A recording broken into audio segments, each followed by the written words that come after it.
जैसा कि आप पिछले वीडियो में पार्ट 7 देखे थे, ये पार्ट 8 है। ये पार्ट है वैद्युत धारिता और संधारित्र का। इसमें ये मोस्ट इम्पॉर्टेंट आपको हम एक प्रूफ दे रहे हैं जो आपका है आवेशित संधारित्र का ऊर्जा घनत्व, energy density of charge capacitor. ठीक है, एक बहुत इम्पॉर्टेंट चीज़ हम आपको यहाँ लिख के दिखा रहे हैं कि आवेशित संधारित्र की ऊर्जा उसके प्लेटों के बीच माध्यम में निहित रहती है। ठीक है, ये आपको समझ में आ गया होगा।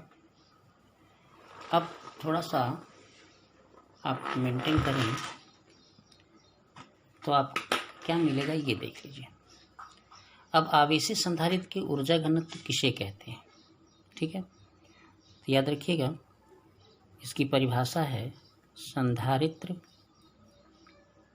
की प्लेटों द्वारा घेरे गए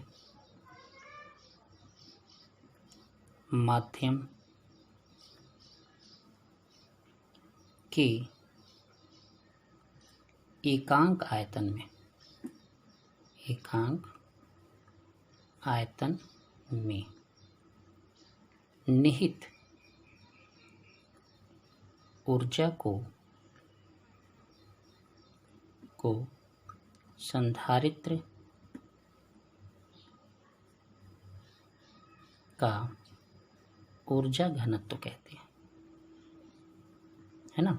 एकांक आयतन में जितनी ऊर्जा होगी किसी संधारित्र के प्लेटों के बीच, वही उसकी ऊर्जा घनत्व कहलाएगी, है ना। ऊर्जा घनत्व कहते हैं। क्लियर हो गया? यानी अगर हम परिभाषा के थ्रू अगर वो करें तो हम क्या लिखेंगे? ऊर्जा घनत्व U बराबर संधारित्र की ऊर्जा बटे संधारित्र का आयतन। सिंपल है, या प्लेटों के बीच आयतन ये। अब अगर हमें प्रूफ करना है तो थोड़ा सा लिखना तो पड़ेगा ही। तो हम लिखते हैं, माना एक समांतर प्लेट संधारित्र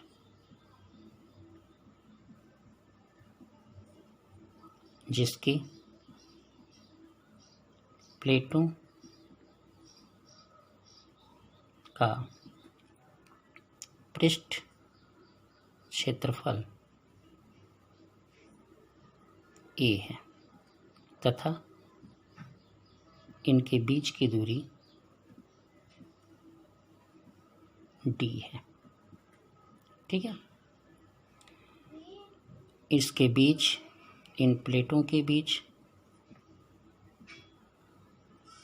परावैद्युत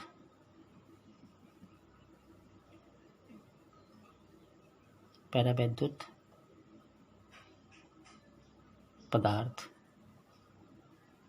जिसका परावैद्युतांक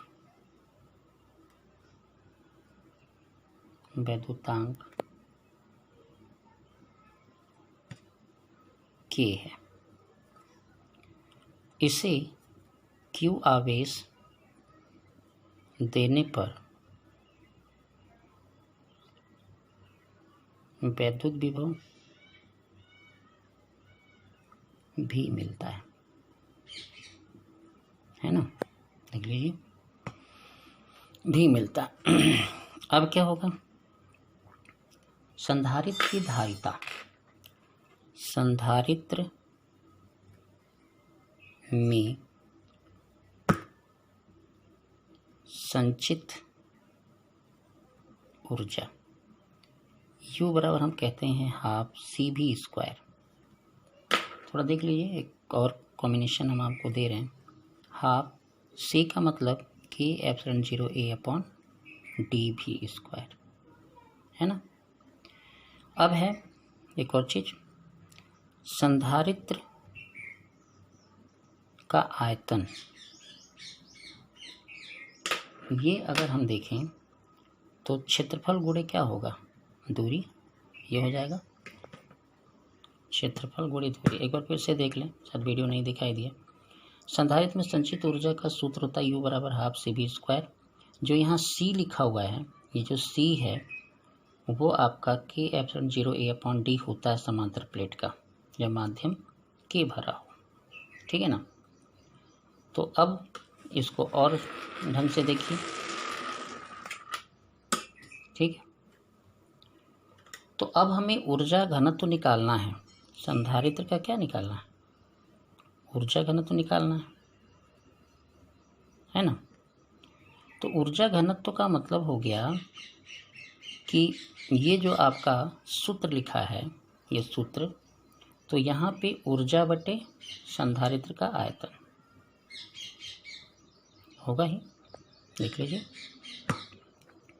अब यहाँ पे ऊर्जा में आप लिख सकते हैं हाफ K/0A/D V² बटे AD, हुआ ना। यहाँ देखिए A से A कैंसिल होगा और D से D कैंसिल होगा, सॉरी, देखिए ये गलती से मेरा कट गया है, यहाँ पे D नहीं कटेगा, D आपका रहेगा। अब यहाँ देखिए आपको मिलता है U बराबर 1/2 के मिला हुआ ε0। यहाँ देखिए V²/D² दिखेगा, और सब लोग जानते हैं कि E बराबर जो होता है V/D होता है, ठीक ना। यहाँ देखिए, तो अब हम इसको लिख सकते हैं U बराबर हाफ K/0E²। यही आपका प्रूफ होगा, ऊर्जा घनत्व का सूत्र है। इसका मात्रक होगा जूल प्रति मीटर क्यूब, ठीक है।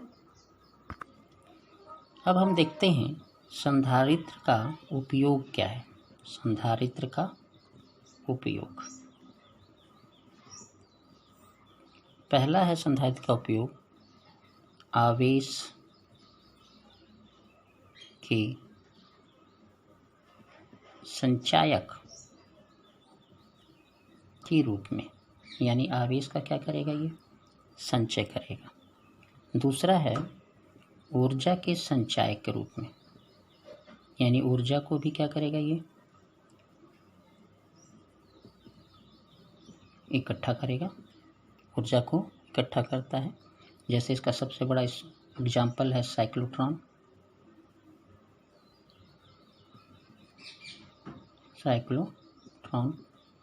दूसरा है विद्युत उपकरण में, है ना। चौथा है वैज्ञानिक अध्ययन में, और सबसे बहुत यूज होता है इलेक्ट्रॉनिक परिपथ में,